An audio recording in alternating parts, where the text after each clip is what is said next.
In continuing our It Is Written series, we're talking about another author. So this is Mariana Enriquez, and we're going to be talking about two of her books, but she has quite a lot. So have your pick. Yeah, so I'll start with Our Share of Night, which was published in 2019, written by Mariana Enriquez and translated by Megan McDowell, only because she did the other ones as well. She's always translating for her. So thank you, Megan. So Mariana Enriquez is a historian. Her books fantasized retellings of the horrors in a tumultuous Argentina, of our dying home, and of the monstrosities in classism. Our Share of Night is an intimate glimpse into the instability and oppressive terror of a country fighting to survive the night. In Enriquez's work, we are invited as spectators into a fantastically dark world confronting supernatural and natural power dynamics, generational trauma, and legacy. Comes up a lot in these horror novels that we keep talking about. I wonder why that's on everyone's mind. Enriquez, having been born in the brief time before a military takeover in Argentina, invites us into the reality of horrors her people endured. Fears of disappearances, of climate disruption, and the uncertainty of trust towards neighbors, friends, and family. For Enriquez, the horrors she read about growing up, authentic and real, weighed heavily enough to influence her writing, leaving us with her heart-wrenching horror explorations, like Things We Lost in the Fire, The Dangers of Smoking in Bed, and A Sunny Place for Shady People. Now, Our Share of Night tells the haunting multi-generational story of Juan Peterson and his son Gaspar. Juan takes his son on a road trip to see his late wife's, Rosario's family at their remote and robust estate. Juan suffers from ailments plagued by migraines and breathing issues that we learn are tied to his supernatural talents. And during his road trip, Juan discovers that Gaspar has inherited these gifts, much to his dismay. Gaspar tells us of a woman he sees, someone not on our plane, and in a vulnerable scene, Juan teaches Gaspar how to control this gift and to make this woman go away. Clearly, he sees dead people. Juan's gifts have, in more ways than one, led to this moment, to this family estate, and to his son. Gaspar's mother was born into a terrifyingly powerful cult called the Order, because of course it is, which communes with an otherworldly sinister force understood as the darkness, because of course that is. Juan, in his preternaturally talent towards the supernatural, is a perfect medium for this cult to conduct their dubious affairs in the dark. And plucking him from poverty, stealing him from his family, they've groomed Juan to be the perfect conduit. Only his failing health keeps him from reaching his true potential and keeps the Order from reaching their true power, which is a part of their grand scheme to keep him alive in some way. Later, after falling in love with and connecting with Rosario, the Order shifts their insidious intentions onto the boy, their son.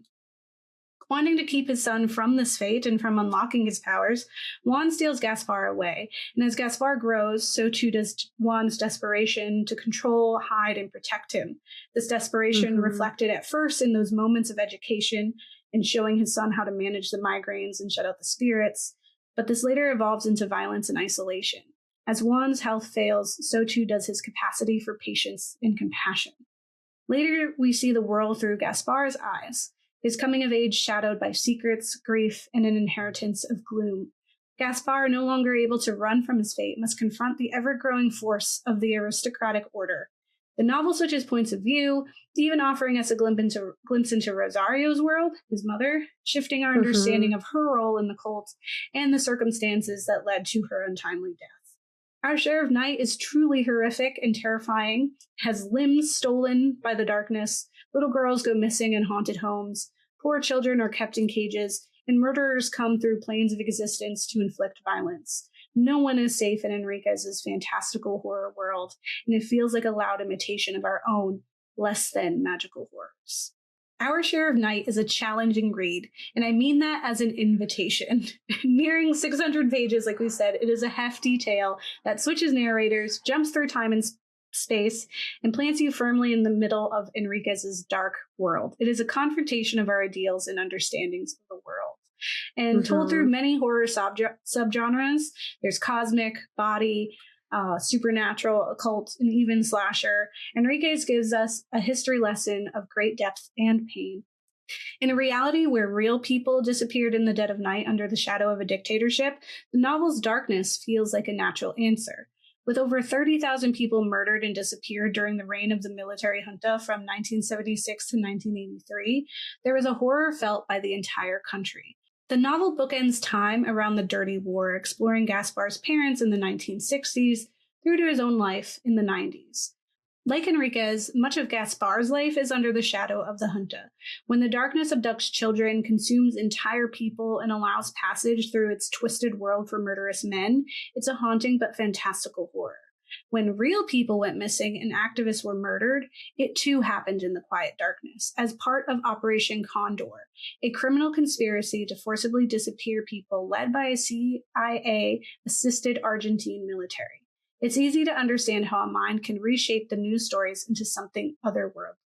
During the first chapter, when young Gaspar is on the road trip with his father, there is a fear of surveillance, of walking on thin ice and fear of the government, which keeps an eye on the roads, but also in fear of the order, lying in wait for Gaspar's powers. In discovering his innate ability to see discarnates, the ghosts, he also learns of the overwhelming amount of them present at this time. The unrestful dead are many in 1980s Argentina. Enriquez twines real-world terror and atrocities in supernatural attire. For the Order, the lives of the poor were dispensable, a necessary exchange for power. Mercedes, Gaspar's wealthy and villainous grandmother, is one of a number of 1% monsters devoted to the darkness and evil otherworldly power. The arms of the cult are ever-reaching, begun after a wealthy Englishman abducted an African woman and forced her to become his medium, because, of course. This ritual is key to the Order, using bodies deemed less than as tools for power of the upper class. Like Operation Condor, it is an organized effort of strategic erasure that has a hold in many places. The Argentine branch has suffered an injustice when one young potential medium fought back, nearly killing the entire branch. But like the Hydra, cutting one head only reveals more underneath.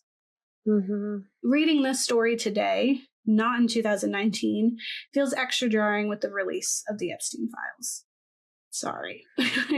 Suddenly, an insidious cult of the ultra-wealthy that traffics in the bodies of the young, feeding them to monsters in the darkness, ravaging their flesh as part of a ritual to maintain a greedy hold on power, doesn't feel so fictional. Bradford's estate is rampant with secret tunnels where people are abducted and used as sacrifices. Mercedes revels in torture and dismemberment, keeping disfigured children in cages. Enriquez reflects in this the history of the junta that stole more than 400 babies from their mothers before they were executed and given to other families. Mercedes claims the darkness demands these sacrifices, though one, the only one who can actually talk to it, refutes that. The senseless violence is the point, though. That is what gives Mercedes and the others power, because more than the darkness's unfeeling instinctual violence, the choice to harm by the cult is what transcends them into real monsters. The darkness is an animal at best. The cult is a creature. The violence, too, is a tool for Enriquez. It's overt and relentless, difficult to digest for even us hardened horror lovers like myself, made more difficult by its proximity to reality. Enriquez is creative in this violence, spinning tales from the darkest of our nightmares. In one scene, we find Gaspar emotionally reeling after his uncle is found tortured, his chest having been split open and a child's severed arm placed inside, sewn back up again. In Argentina, they toss bodies at you, Gaspar despairs. Which is like, okay, sure. Not in this way, though. Like, what are you doing?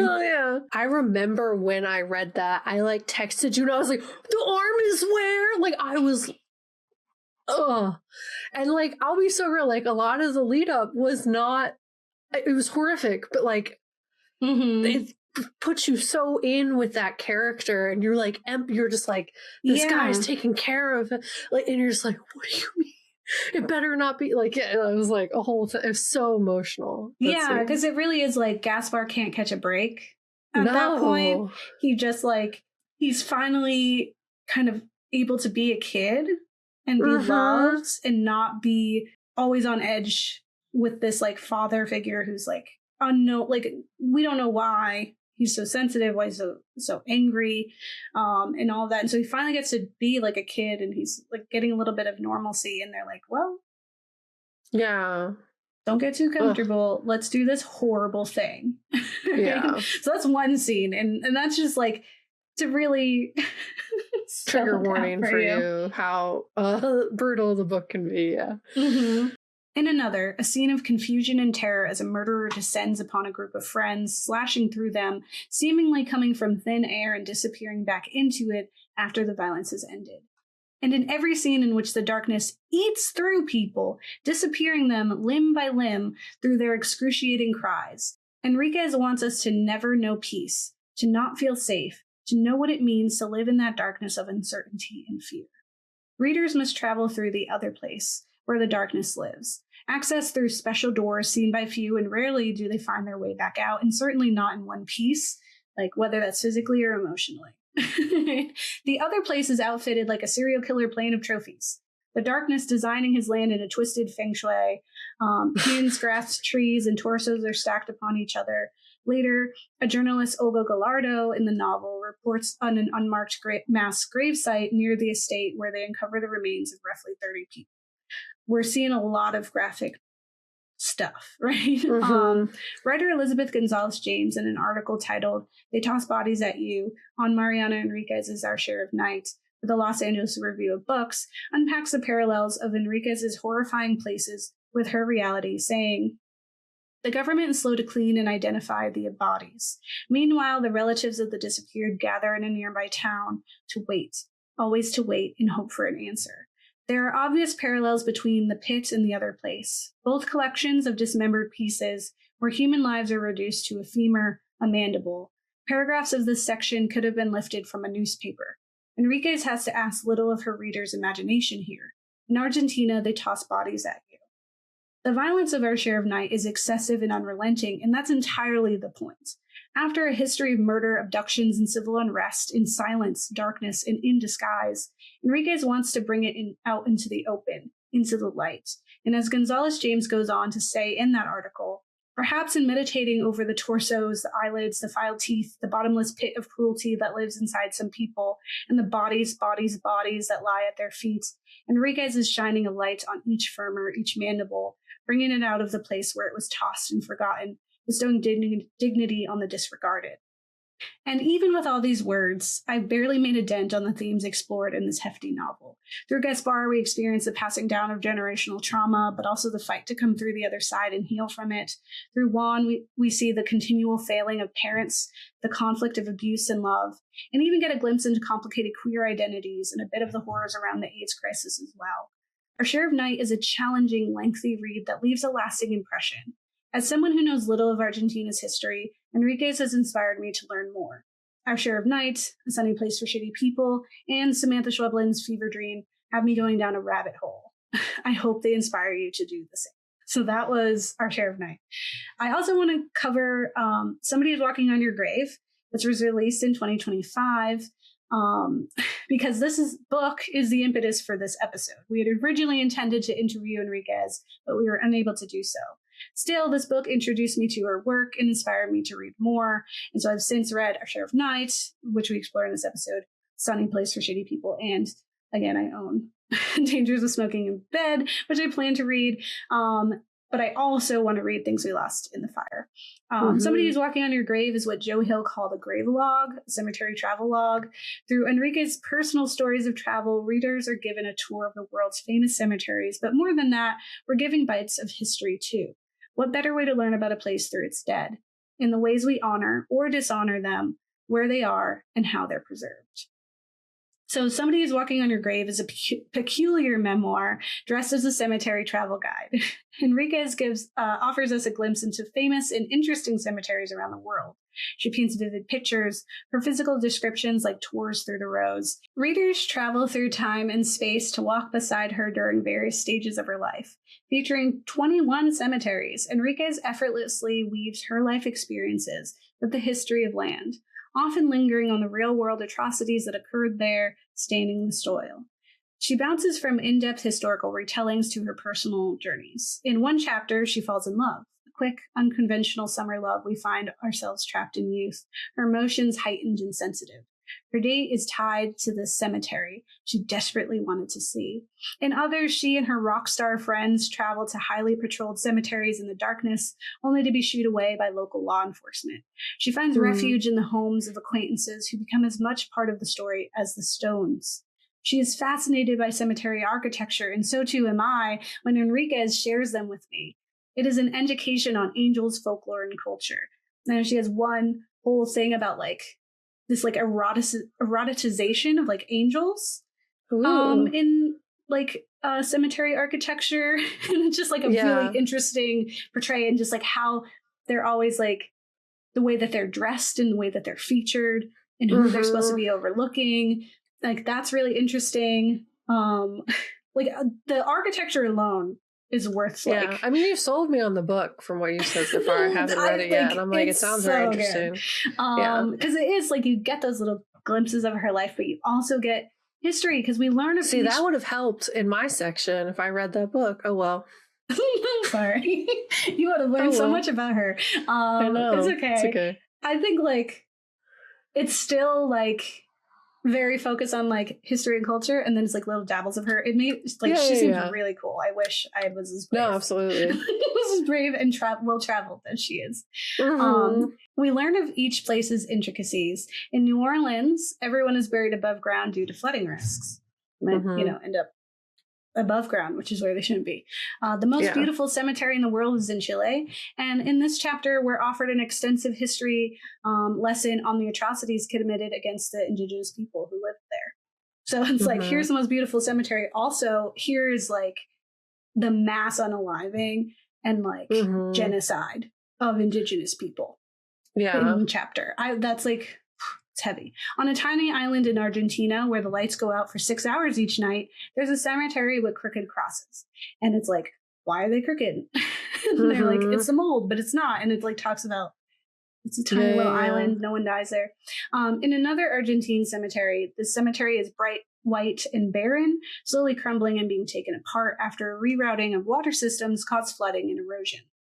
I was like, that one, like, whereas like New Orleans, they're buried like in mausoleums so that they don't flood. They didn't do that, and so like some of the coffins are like flooding, like are out. Yeah, no, like it reminds me of the vampire Netflix show that happens in New Orleans when they're there. Interview with a Vampire.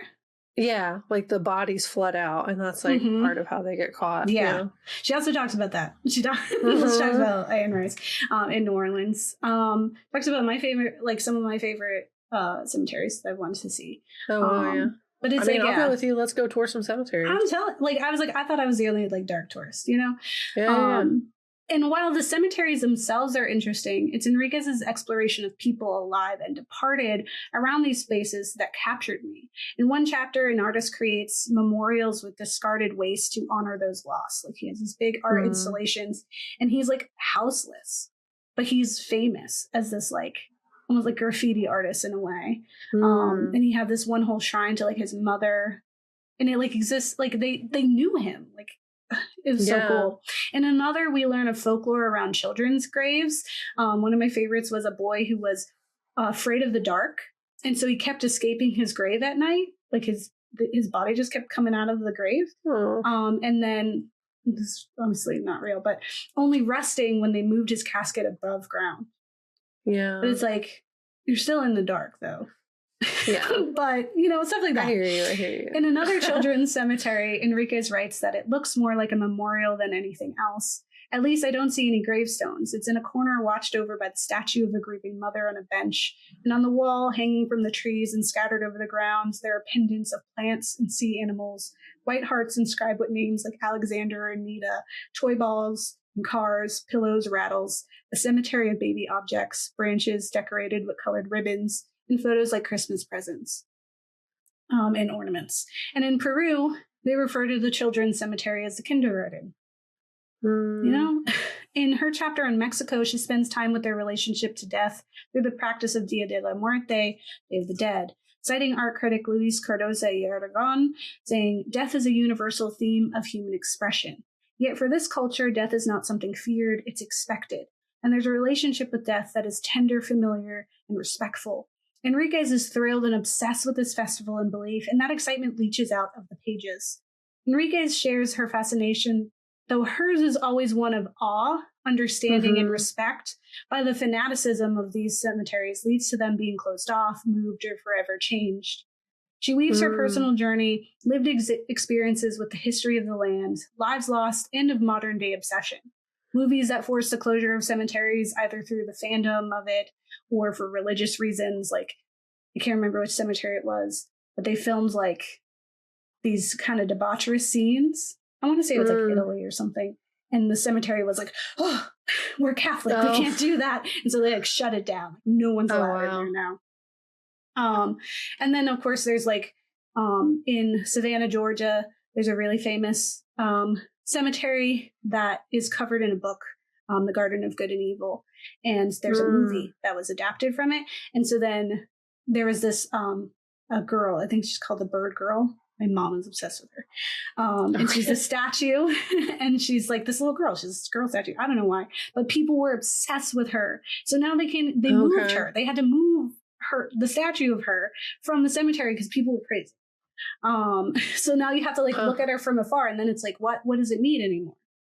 If I can't, if she's not in the place, it's like, So there's that, there's like, what are like, there's, the haunting, the dark tours, which I love doing, where you learn about those kinds of history, especially New Orleans, with some of their dark history of like Marie Laveau or whatever her name is. They also have talk about like books that draw attention, like Anne Rice's Vampires, that bring everyone to New Orleans. They all want to be Lestat, and this dark tourism is well lit with Enriquez as a guide, as she never holds back on the horrors of the world, but also in her vulnerability in sharing so much of herself as well. It's an interesting and unique read that had me itching to not only visit these places, but also to pick up some history books or talk to locals, because this book is as much about the dead as it is about legacy.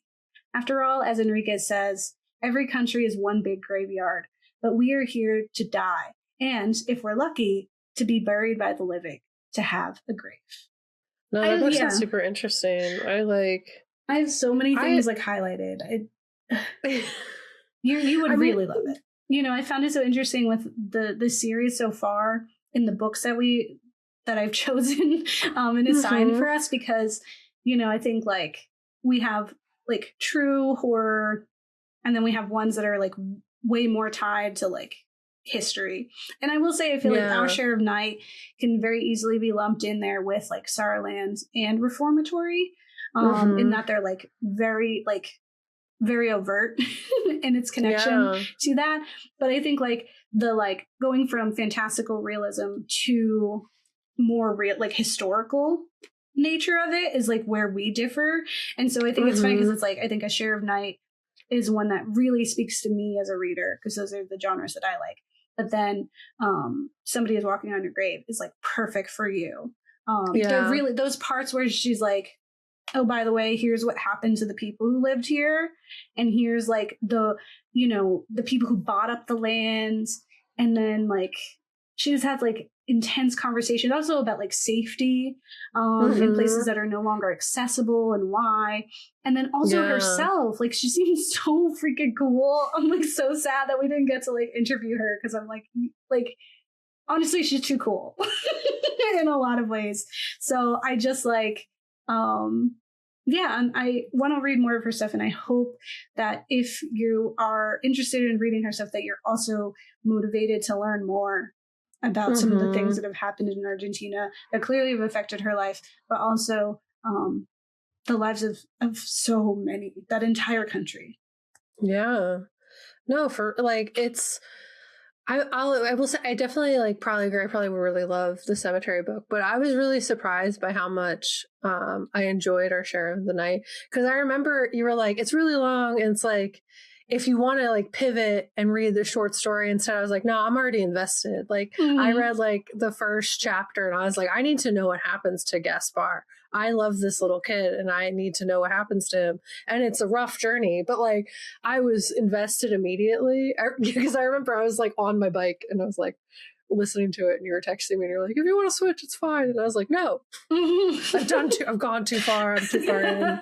I must know what happens. And yeah, no. So it's like, it's 600 plus pages, but it's like engaging, you know, like I'm pretty sure it's the longest book I've ever read. Like I am a 300 pages or less kind of book human, because I just lose the attention span, you know what I mean? Yeah. And I was hooked the entire time, like even if it took me a while to get through it. Yeah, but it was like, I think like switching between points of views livened it up. I know some people complain about that, but I was like, I really appreciated getting Rosario's point of view, because I feel a type of way when you have two men telling the story of this woman, or like experiencing this woman's life. And so, yeah, like I still feel that way about Light in August. You know, like, so when we got to see her life and kind of get, like, she just felt more of a person to me. And I kept like, like, I know she's dead, because it's like towards the end of the book, you know, it's like, so I know she's dead, but I still was like, maybe she didn't die. Maybe she's like alive somewhere else. Like I was really holding on to like, but she's so strong, she's gonna do it, you know, she's gonna make a difference. But no, she's been dead this whole time. I'm sorry, everybody, you know that immediately.